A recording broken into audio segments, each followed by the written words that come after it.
Hello, good evening.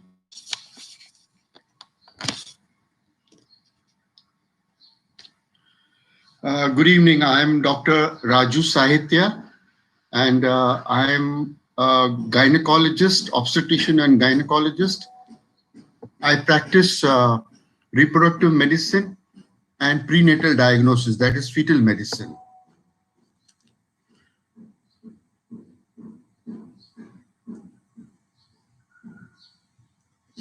Okay, we restart. So I am Dr. Raju Sahitya.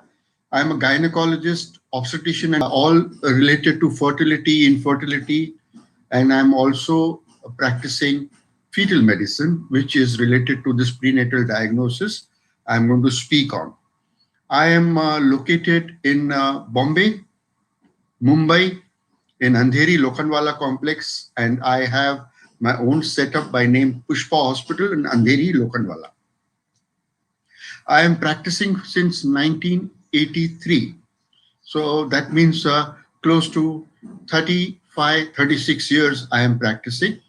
And I am today going to speak to you on the topic which is well known to you, that is prenatal diagnosis. What does prenatal diagnosis mean?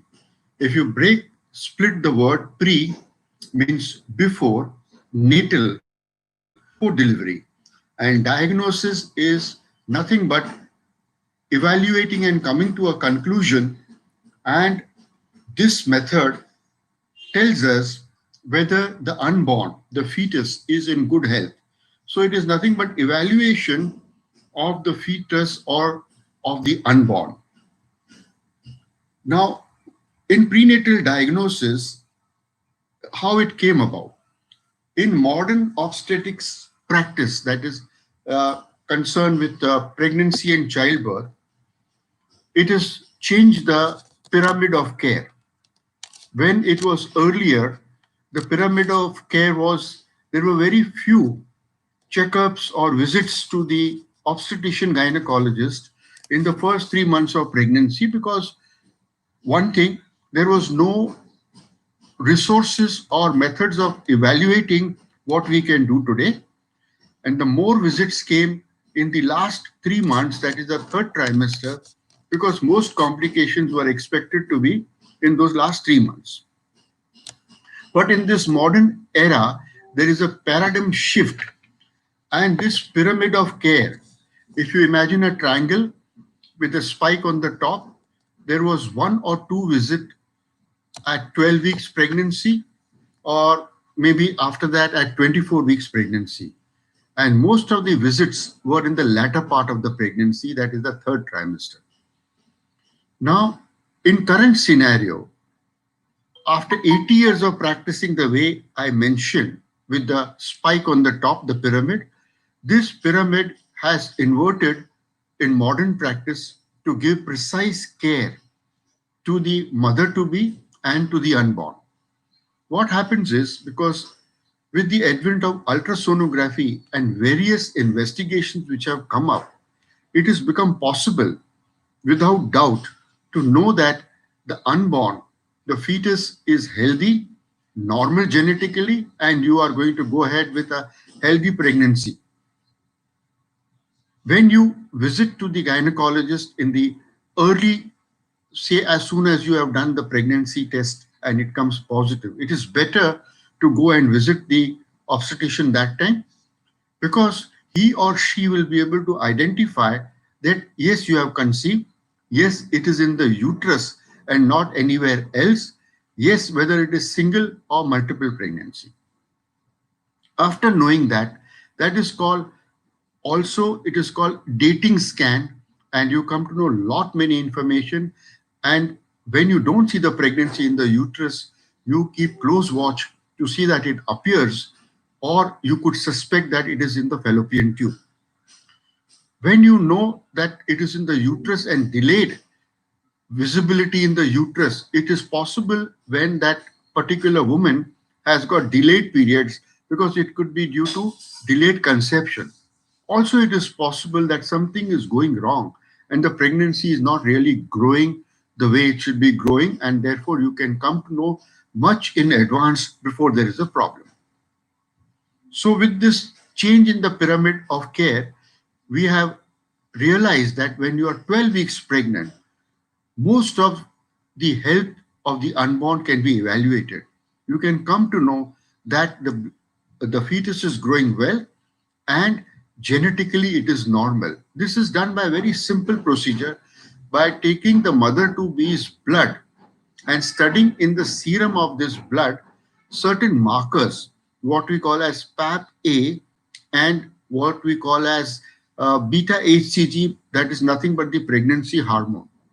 Putting these things along with the maternal characteristics and the past history, you can come to know that this pregnancy is high risk, intermediate risk, or low risk.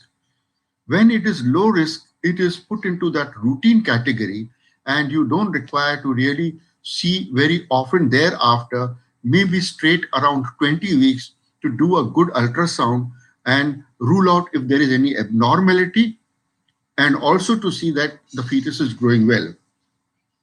Those which are reported as high risk, these require to go an invasive technique of diagnosis. That is what is called prenatal diagnosis. Until before this, it is called prenatal screening, which is non-invasive. It could be ultrasound and it could be blood tests and serum markers. Once high risk value comes, then it is that you require to advise such a patient invasive technique of diagnosis, which is nothing but what you have heard as chorionic villus sampling or amniocentesis. Before this modern era and inverted pyramid of care, there would be many patients who would undergo unnecessary invasive techniques because that time there was only one criteria, that late maternal age. Any woman who's more than 35 when she's pregnant, 35 is calculated at the time when she's going to deliver. Such patients, as soon as you see them, there was nothing else but to advise them to undergo prenatal diagnosis by invasive technique. With the advent of non-invasive technique, there are few takers for invasive prenatal diagnosis. Also, one more thing I would like to highlight, younger age are not immune to the risk of having an abnormal fetus and baby. So therefore, the spectrum, the horizon of care has been offered right from the beginning, maybe 22, 23 when the patient comes pregnant, to up to upper limit whenever they come for pregnancy. The risk factor increases with the maternal age, the age of the mother to be. For instance, when she is 35, when she is 35 years, her risk is 1 in 350. If she was 22 when she would come to you with her pregnancy, the risk would be 1 in 1500. The risk dramatically increases as age advances beyond 35 years. And when she is 40, the same risk, which was 1 in 350 at 35, becomes 1 in 40, and thereafter even more risk to have an abnormal pregnancy. So knowing this, the low risk, the intermediate risk, and the high risk. What about the intermediate risk? Intermediate risk patients are mothers to be are re-evaluated, and this is done by the extra new ultrasound markers which have been identified, defined, and established. This lets us know whether this intermediate group, which are going to be low risk and which are going to be high risk. Those in high risk would require invasive prenatal diagnostic techniques. Those with low risk would require a routine follow and checkup. Now, it is so very important to know this, that you are going ahead with normal pregnancy. Therefore, screening in early pregnancy around 12 weeks of pregnancy is the preferred time, and one-stop clinic to assess all, what we call as OSCAR. This is best at 12 weeks, like I said. And what you are going to do is you are going to assess ultrasonographically, you are going to do biochemical markers, And before that, you are going to know the a priori risk of this mother, whether she is high risk because of her age or whether she is high risk because of her previous history or family history of any abnormality. Ultrasound has made a lot of difference because with ultrasound being a non-invasive and nowadays good machines and even the easy availability of ultrasound has put prenatal care very safe, and of ultrasound has put prenatal care very safe, and you can come to know at 12 weeks of pregnancy ultrasonographically most of the abnormality which in olden times were only seen or understood after birth. Ultrasound at 12 weeks puts you at ease if everything is all right. Thereafter, you require a relook ultrasound around 20 weeks of pregnancy. Weeks puts you at ease if everything is all right. Thereafter, you require a relook ultrasound around 20 weeks of pregnancy, a little before that, because law of the land doesn't permit you to take any decision of not continuing the pregnancy in case of any abnormality detected. So therefore, it is good to do a good prenatal care and to follow this paradigm shift, the inverted pyramid of prenatal care. What are these invasive techniques? Now, once you are classified as a high risk, so it is best to do an invasive technique. This is nothing but chorionic villus sampling, which is done. Ultrasound guided cannula is passed or a needle per abdomen or cannula, which is done. Ultrasound guided cannula is passed or a needle per abdomen or cannula from down transcervical vaginal route, and a tissue of the placenta, what is called as chorionic frondosum, is aspirated. It's a painless procedure. It doesn't require anesthesia. It doesn't require any admission. It requires little rest thereafter, and you come to know from this tissue that there is no any genetic or chromosomal problem. When the patient approaches late in pregnancy, the same diagnosis can be made by an invasive technique, what is called as amniocentesis, where under ultrasound guided, a needle is passed and needle goes into the free pocket of amniotic fluid and aspirates small quantity of amniotic fluid, and this amniotic fluid reforms and there is nothing to worry about what will happen. And care is taken to see that you are absolutely doing it safe because this is totally ultrasound guided. So in nutshell, prenatal diagnosis is nothing but knowing the unborn, evaluating the unborn, and knowing that the unborn is without any genetic risk of abnormality, and also knowing the health, because knowing these biochemical markers, many things can be evaluated. Whether this pregnancy you are going to have increase in blood pressure, that is preeclampsia, whether you are going to have a small baby, small for date, you can come to know about that. You can also come to know whether there is going to be diabetes in pregnancy. You are going to come to know whether you are going to have an overgrown macrosomia type of baby. You can come to know so many aspects by doing an early non-invasive prenatal diagnosis. And those which are found at high risk will undergo invasive prenatal diagnosis, and a perfect decision can be made about the health of the unborn. I think this is for my introduction, and I think now we should go for the questions. So let me go to the questions and I'll try to answer as many as possible. So I have a question here.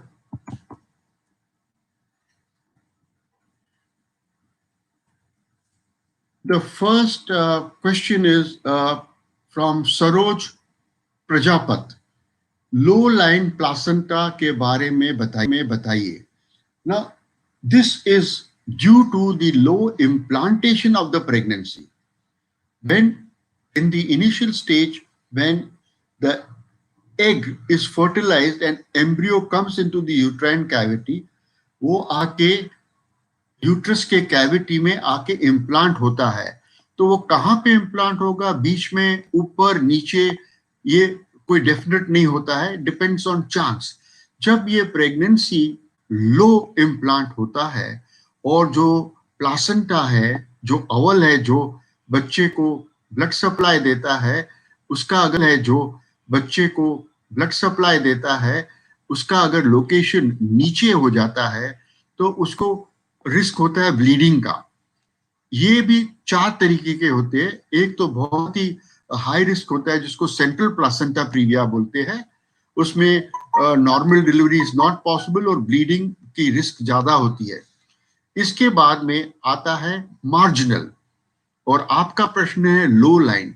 Low line placenta, depending upon आप कितने week pregnant हो, इस पे बहुत depend करता है. क्योंकि जैसे प्रेगनेंसी बढ़ती है तो यूट्रस भी ग्रो होता है, ऊपर जाता है, और अपने साथ में इस प्लासेंटा ऊपर जाता है और अपने साथ में इस प्लासेंटा को माइग्रेट करके ऊपर ले जाता है.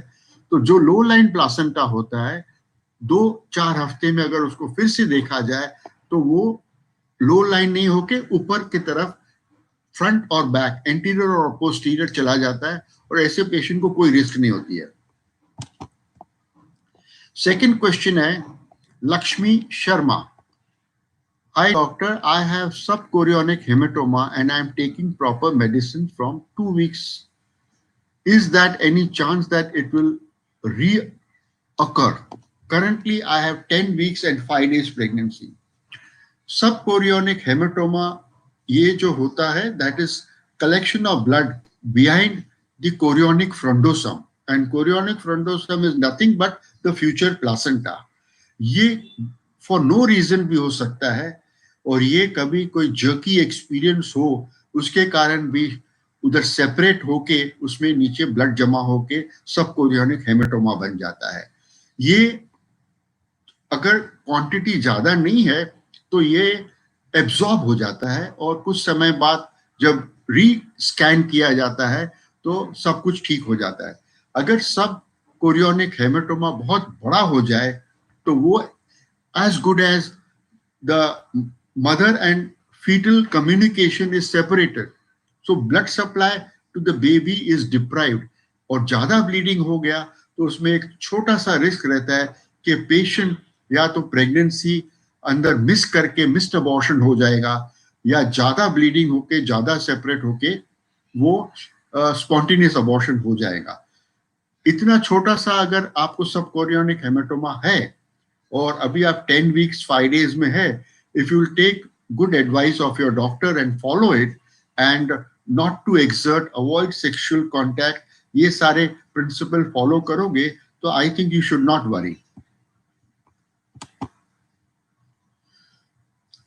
Talking about flu injection is not mandatory, but it should better be taken, because with current scenario, what we are seeing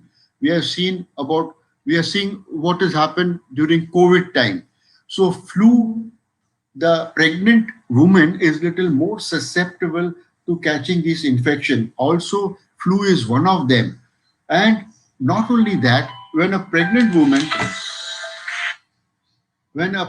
woman suffers from flu, she doesn't suffer the ordinary flu. It is sometimes intense, and not only intense, it is also that it will last longer.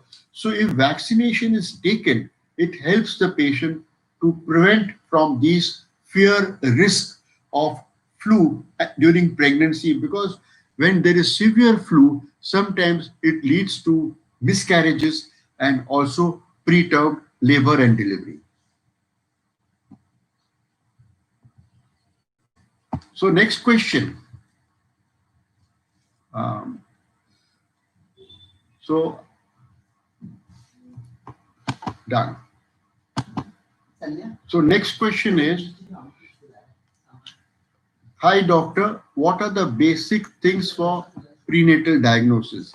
Like what I said, the the basic things for prenatal diagnosis are that you have to report to the uh, to your gynecologist well early in pregnancy, so that you take the benefit of this facilities available in modern practice. When you go and do a first scan, you come to know that your pregnancy is growing well. You also come to know that it is single. Then you undergo blood test, जिसमें serum markers करके आपको पता चलता है कि आपका जो pregnancy है, इट इज हाई रिस्क और लो रिस्क और intermediate risk.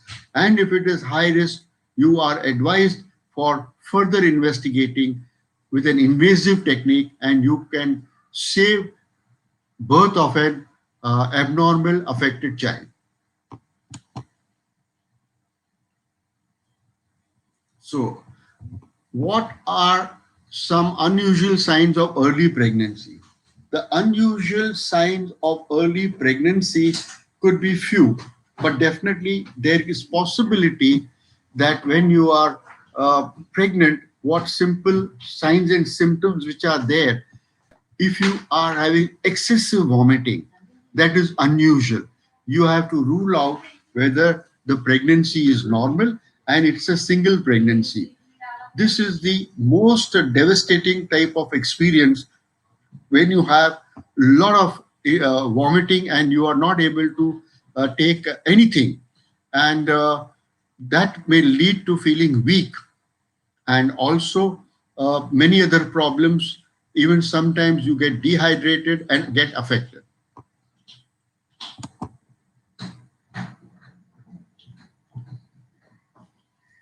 How early do pregnancy symptoms start?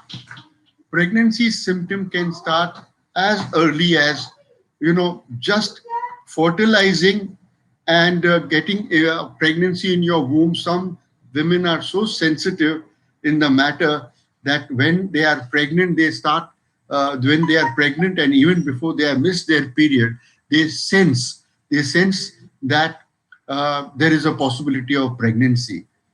Also, as early as just 1 week up, one may feel all these signs and symptoms. And the common symptoms which are there, they are nausea, queasiness, vomiting, swollen tender breast, increased vaginal discharge, not able to keep your moods in order. There are mood swings, and all that thing can happen.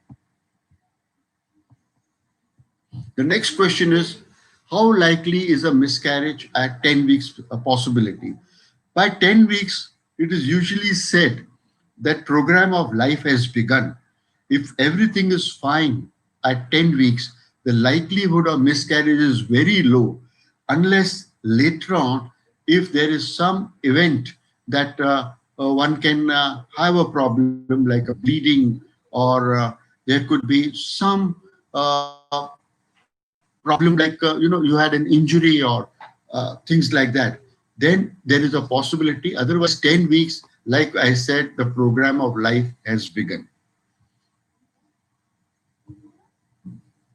The next question is, what are the repeat? This is nothing but you may feel nausea, queasiness, vomiting.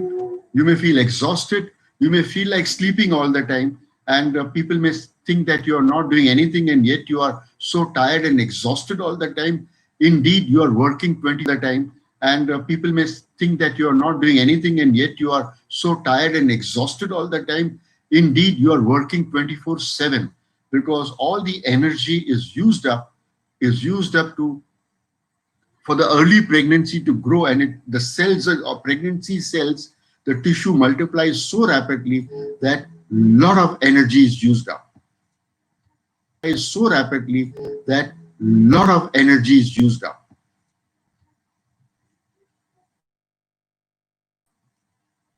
How can you tell if you are pregnant without a test at home? The answer is very simple, like what I told you.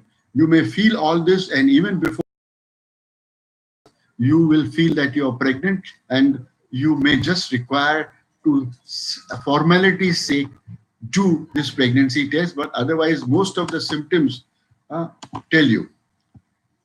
Ankesh, how to do this? Answer. Leave that. Okay. How can you tell if you are pregnant without the home test I told you? What are the most obvious signs of pregnancy I have told you? What is prenatal diagnosis I have told you? What things it includes? I will just repeat. It includes first a good ultrasound, dating ultrasound. Then around 12 weeks of pregnancy, you have to undergo a good scan. There are markers which are so very important, what we call as nuchal translucency, the nasal bone, and there are also some cardiac markers which tell you that this pregnancy is going to be without any event and it's going to be normal, healthy.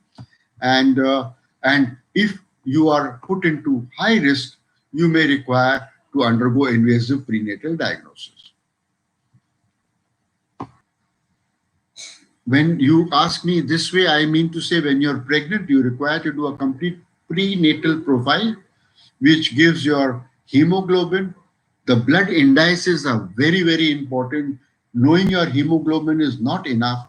If you know your hemoglobin, that doesn't mean all is well. Whether when the hemoglobin is low, whether it is iron deficiency or you are having any thalassemia trait, because MCV and MCH, if they are low, it means you are iron deficiency. But there is another indices which is MCHC. MCV, MCH being low and MCH being normal. That means the possibility of thalassemia trait is there. Then you require to undergo a thalassemia study, which most important thing is that it should be the hemoglobin electrophoresis, which tells you whether you have this trait or it's just iron deficiency anemia. Help with proper diet. Jenny has asked me also that I should answer this. Now, proper diet in the first 3 months of pregnancy actually is just is something which nobody should advise.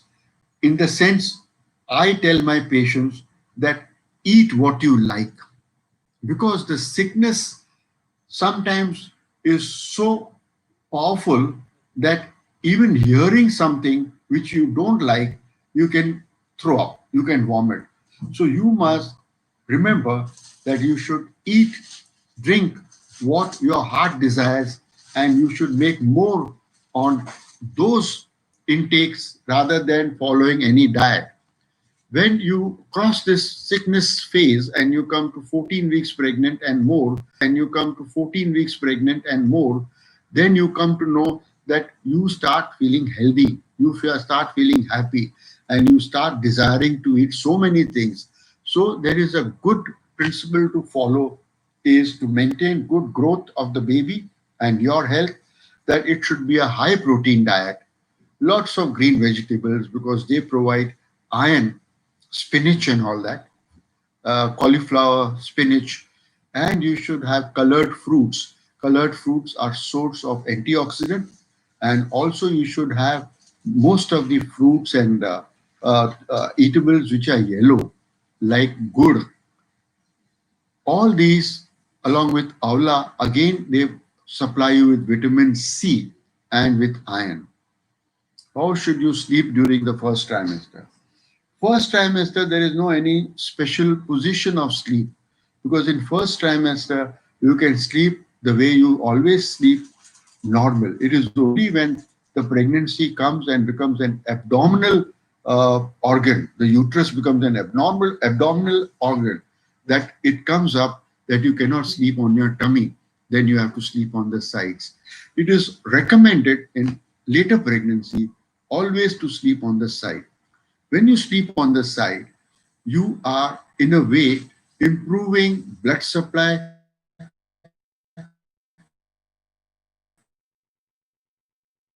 to your fetus is grown big with the baby. What happens is you tend to compress the large vessels which are supplying the uterus and the placenta. So if you take a side position, left lateral, left side position is preferred to right side because most of the uterus is on the right side. So when you sleep on the left side, you are shifting that pressure on the great vessels and improving blood supply. This is very important in later pregnancy and also in pregnancy where the doctor has told you that you have to buck up on the growth of the baby by giving you high protein diet and also giving you advice that you should sleep on the side so that your baby grows well. Which fruit should you avoid during pregnancy? Apurva Mandal has asked me this question. Which fruit? Now there is a big, stigma on some fruits like papaya, for instance, also pineapple. But in true sense, a small quantity of all assorted fruit are allowed in pregnancy. Papaya has got a disgrace because in the olden times when there were no methods of doing abortions, a woman used to be locked up in a room and she was made to eat only papaya from morning to night for days. Some of them aborted, and that in those days they thought that papaya is something which can abort a pregnancy. But in fact, small quantity of all this assorted fruit is not going to matter. What can I drink besides water during pregnancy? In early pregnancy, you have to drink lots of liquids. You have to drink liquids which you desire. It's not water all the time. Fruit juices you can have. You can have coconut water. Coconut water, any which ways, whether we advise or not, most of the mothers and mother-in-laws will see that you should have a coconut water. It's very good. It hydrates you and also it supplies good quantity of potassium to you.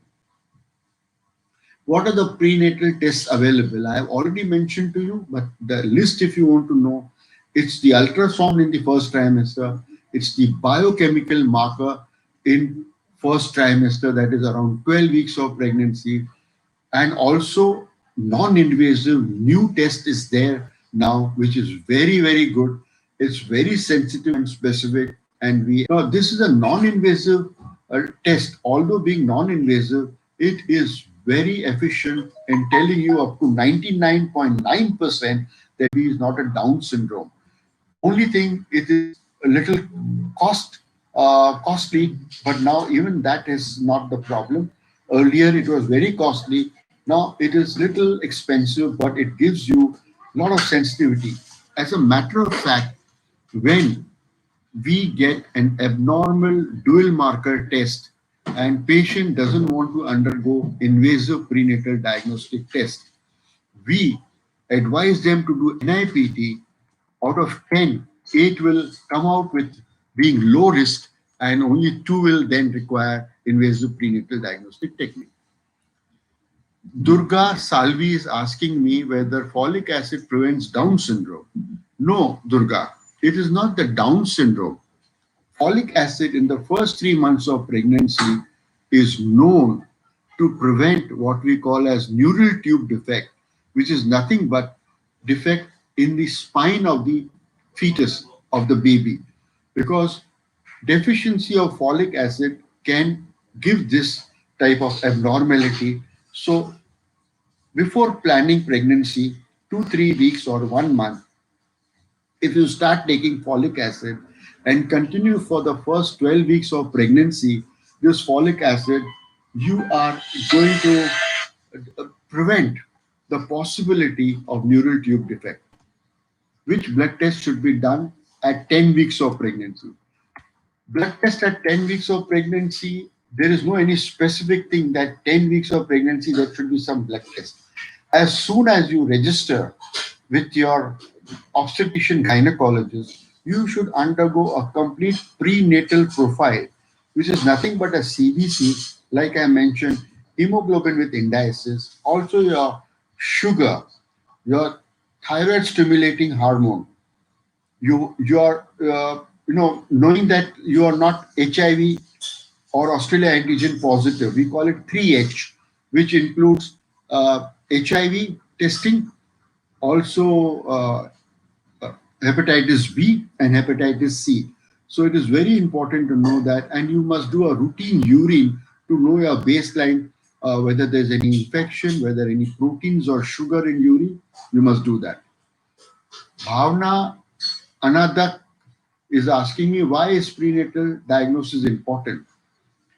It is it is absolutely essential to give birth to a healthy child.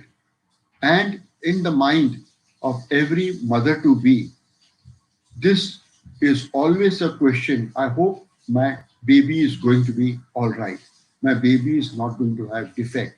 My baby is not going to be genetically abnormal. Therefore, prenatal diagnosis becomes important. It is not prenatal diagnosis straight away. It is prenatal screening followed by diagnosis. Diagnosis is invasive, screening is non-invasive. There is a paradigm shift in prenatal diagnosis. We start with non-invasive, where earlier we would take up all those who are at high risk for invasive. Now only if the screening test puts them at high risk, we do a prenatal diagnosis. Does prenatal testing hurt the baby? No. You should never think that any needle put to take out the amniotic fluid or cannula passed vaginally, that is transcervically, is going to touch the baby. It is ultrasound guided. Full care is taken to see that you are nowhere close to any part of the baby, neither the vital structure of the pregnancy, like the placenta, the umbilical cord, the blood supply. You are not going to hurt the baby. It is taken from a free pocket of fluid in amniocentesis, and it is taken from chorionic tissue, the chorionic frondosome in CVS.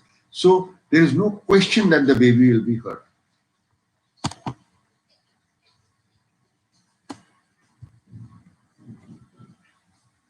There is a question from Sonam Patel. What tests are done at 10 weeks? Which I have already answered. I think with this, I have covered up most of the questions. And if there are any more, you could keep in contact with me at my code of Raju S, RAJUS. So Raju S is my code at BabyChakra. If there is any question on and about to what I have answered, I would be only very happy to answer them and to see that you continue your pregnancy in good health and are very confident without any fear of delivering an abnormal pregnancy. So my take-home message would be prenatal diagnosis answers the need to detect early in pregnancy a number of fetal abnormality. The changing pyramid of prenatal care has made a lot of difference. What was followed more than 80 years is now seen to be not so very rewarding when we talk about, and we have been practicing for the past over 3 decades, the principle of prenatal diagnosis. First, we would take up all the patients keeping the age in mind. But now, since 2010-11, we are practicing, all of us, all over the world, the non-invasive technique of screening and only doing invasive technique of diagnosis in those who are found to be high risk.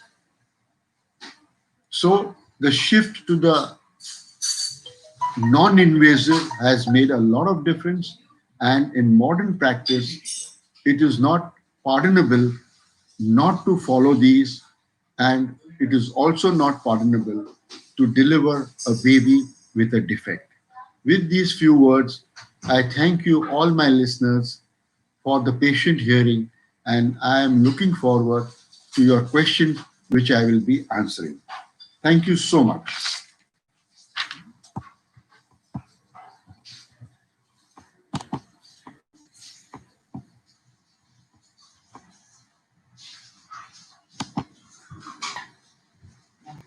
How do we end? End ऐसे ही कर देगा ना?